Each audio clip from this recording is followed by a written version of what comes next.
The car version of Renault's van-based Kangoo offers MPV customers oodles of space and practicality in a durable and compact package.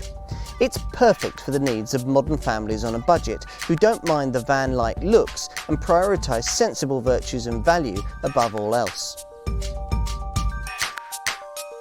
In an age when style so often takes precedence over substance, van-based mini MPVs like this Renault Kangoo are a refreshing alternative, single-mindedly concentrating on getting the job done with scant regard for the aesthetics. Okay, so cars like this are based on light commercial vehicles. What of it? After all, today small vans are mainly based on cars. This one, for example, is based on the Mark II Renault Scenic. At the end of the day, the needs of business people and parents aren't that different. It's about space, durability and cost. And whether you're running a fruit and veg stall or a modern household with 2.4 children and a Labrador, the basics you need from your vehicle are pretty much similar. That's the genius of the vehicles like the Kangoo and its ilk. Now, you won't be expecting an exhilarating driving experience, and that's just as well because you won't get it. That said, basing this car on the chassis of a Mark II Renault Scenic is a big step forward from that of its predecessor, which was based on an ancient old Mark II Renault Clio. And that's made a lot of difference to the driving experience on offer, and most notably to the ride. Now, a wider track and a longer wheelbase, they both helped not only ride quality but also handling, while the provision of a rear anti-roll bar has dealt somewhat with the problem of body roll that tends to afflict higher-sided family vehicles. You might also notice crosswinds a little more than you would in a conventional family hatchback too. Now, at the wheel of a Kangoo, you sit very upright, and this huge glass area gives an excellent view ahead. On country roads, there's actually a surprising amount of grip, while around town, the light power steering makes it easy to slot into very tight spaces. Although judging the extremities of the car during tight parking manoeuvres can be difficult until you get used to the shape, because the front of the bonnet slopes away from you. Performance is leisurely, with even the top petrol and diesel variants taking 13 seconds to reach 60 from rest, on the way to a top speed of 106 miles an hour.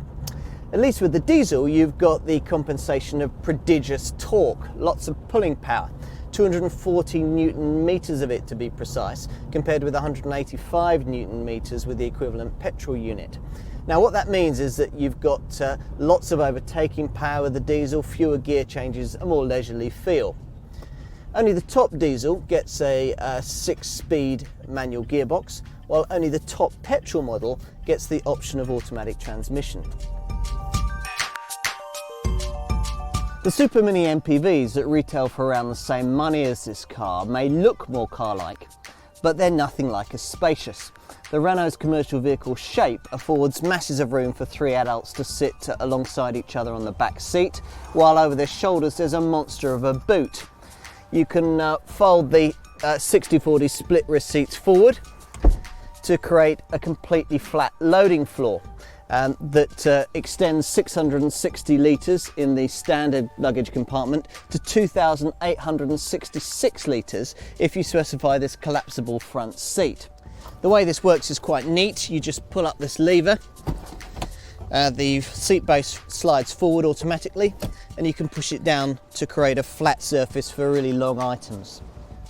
Now, there are 77 litres of additional storage space dotted around the cabin in numerous cubbies and compartments, like these up here for passengers, and there's another ledge up here for the driver and front seat occupant. The various fixtures and fittings seem like they're sturdily built. You've got these airline style trays for backseat passengers, although the design does lack a bit of sparkle. The tough plastic used for the dashboard hints at the Kangoo's commercial vehicle roots, but is sure to stand the test of time. Renault has attempted to give the Kangoo's exterior a personality beyond that of a compact commercial vehicle, but then the designers didn't have a great deal to work with. The end shape is chunky and distinctive, but clearly van-like. Still, there are positives to that. These sliding side doors give easy access to the rear seats, and Renault has even engineered in electric windows that actually disappear into the door panels.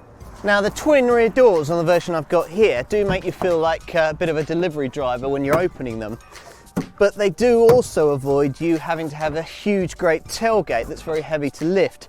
They also open to 2 angles, as you can see. Now, the load floor is very flat, very near to the ground, so there's not a great height over which you've got to hoist heavy items. Nice touch is the way that the parcel shelf is designed. It actually sits on one of 2 levels.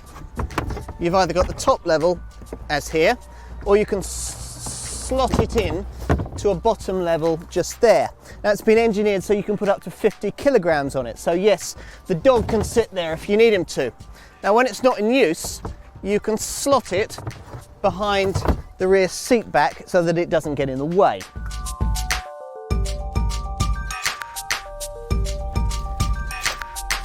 Prices range in the £11,000 to £14,000 bracket. Now, that's about the same as you'd pay for this car's 2 closest rivals, the pretty much identical Citroën Berlingo Multispace and the Peugeot partner TP.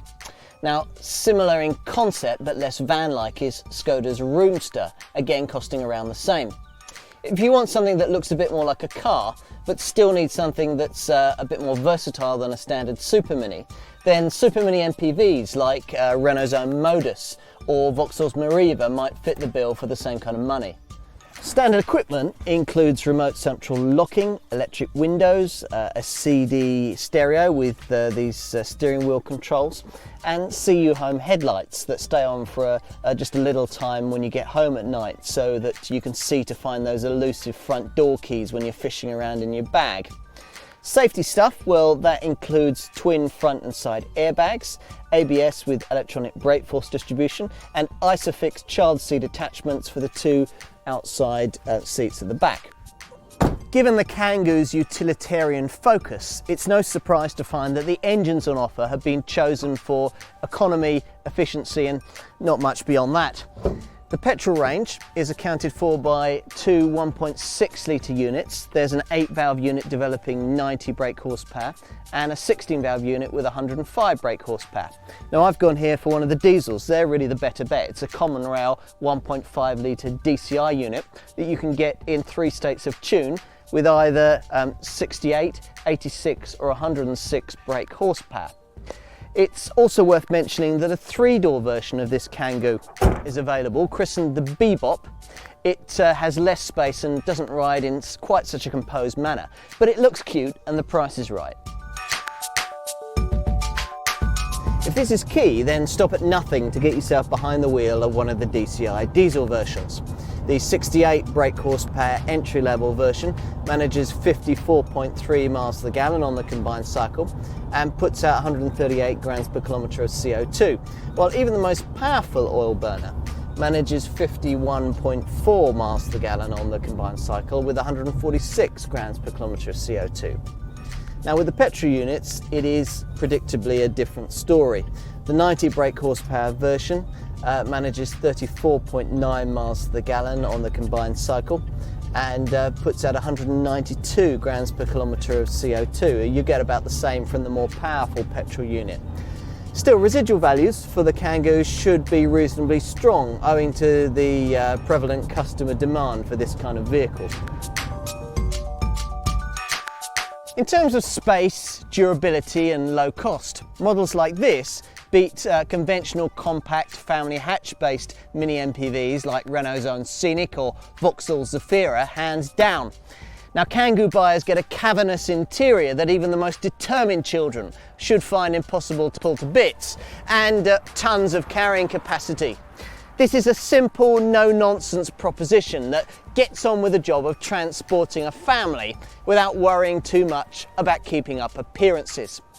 Substance over style. There's a lot to be said for that.